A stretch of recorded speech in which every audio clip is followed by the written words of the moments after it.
What God cannot do does not exist. It all started in 2017 when I got married, and barely a month into the marriage, I got pregnant. The first thing we noticed was it started spotting in November. We went to the hospital, they said my womb was this and that, it was weak, so they had to give me injections, and I started taking those injections once every week. By December 31st, I was in the bathroom getting ready for church. After I washed my face, I just realized that I opened my eyes and all I could see was blurry shadows. I couldn't really see. So I washed my face again. I can't see. I shouted to my husband, "Bobby, come. I can't see." I just knew I was jerking to the side. And that's all I knew. When I woke up, I was in the hospital. They said I had a seizure. My mom was still alive then. My dad was alive. They had family history. Have I ever had seizure before? Is there epilepsy in our family?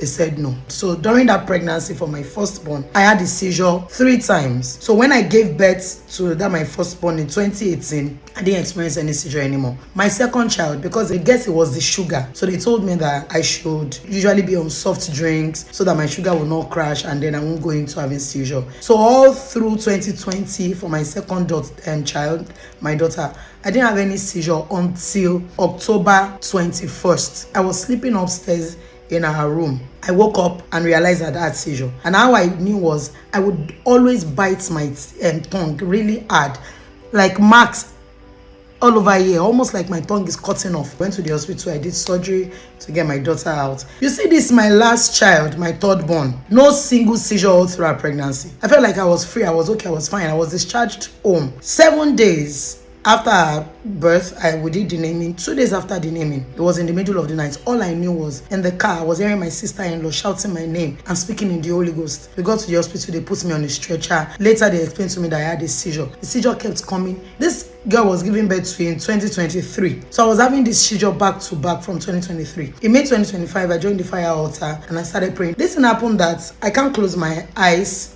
for too long when I am not asleep. If I close my eyes, I start seeing portals, like holes, like I'm seeing different things. Then they start mixing up together. By the time I open my eyes, I'm seeing the same thing, and then I get dizzy and I fall. That's how it happens when I am awake.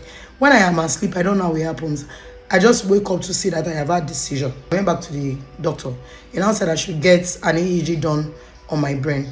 I did the EEG, the results came out. They said I had focal onset epilepsy and I'm going to be on drugs for the rest of my life. Focal onset epilepsy, we are seeing. Nobody has epilepsy in our family. We've asked everybody, they've searched, we don't have. I chose not to take any drug because how would I mind I'm going to be taking medicine for the rest of my life for epilepsy? What's my business with epilepsy now? I was having the seizures. February 6th, the Lagos Conference Day. We were serving, me, my 2 sisters, my husband, we volunteered to serve. But before we would leave the house in the morning, we had to do fire altar and pray before we leave the house in the morning. So we have prayed, God of wonders, God of perfection. When he got to the word of wisdom after share, he prayed, he said, 2 of your children are having seizures, the devil is a liar. And the next thing, I heard my word. I heard there is a woman, after your last child, you have been having seizure back to back. The devil is a liar. After your last child, the Lord is showing me this woman that has continued to have seizure. After your last pregnancy, the devil is a liar. I announce, let it be reversed. Let it be reversed right now. I did not remember to put anything on the election. My head jumped because we have printed these test results out. My sisters, we always pray with it. They printed several copies for me. Anytime you tell us to write what we don't want down and we should say it, I'm always tearing these test results, tearing it. In fact, I was already losing hope that Pastor Jerry did not mention this thing. He's not mentioning it. Focal onset epilepsy, I'll be calling it. I've heard people say that they said something and Pastor Jerry called it. Oh, Pastor Jerry did not call my own. Now what happened? But this day, he described me. He described the situation. And that was it. I told my husband, I said, see, let's go and do this test. I'm going to do the test. I went to do the test. I went with a Roy on my t-shirt, everything. I did the test. We came out. It took them about 12 days for my result to come out. They called me that the result is out. I told them, please email it to me. Let me see. They said it's bulky. Pastor Jerry, this is my evidence. Pastor Jerry. Shebi that one, they said one part of my brain is clinical.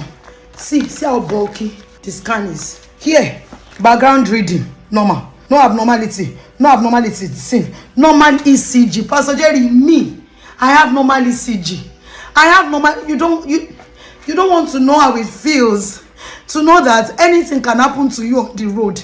Anything can happen at any time. Like I can just sleep and not wake up. That has been the thought. I will have this seizure. I'll bite my tongue. I won't be able to eat. I can't talk. I can't swallow spit. It is that bad, and I have normal. Everything is normal. Pastor Jerry, see, normal. Everything is normal. God really stood by his word. We dey pray, Pastor Jerry, they show. Pastor Jerry, I cannot contain my joy. This is me. I have come back to say that thank you, Roy. Thank you, Roy. This thing has brought shame to me. It has brought shame to my household. Everybody knows I pray. And still I get seizure. I still get seizure. Everybody knows I pray. My own is too much in the estate. They have even told us one day that our neighbor complained that I'm always shouting, I'm always praying. That is too much, but see what God did for me. God bless you, sir. This means a lot to me. It means a lot to my family. This is a big deal for us, and I am grateful to God for you. Thank you for answering the call. The oil on your head will not dry. It can never, ever dry. Well, thank you, because I don't know what else to say. I'll just start crying. Thank you so much. God bless you.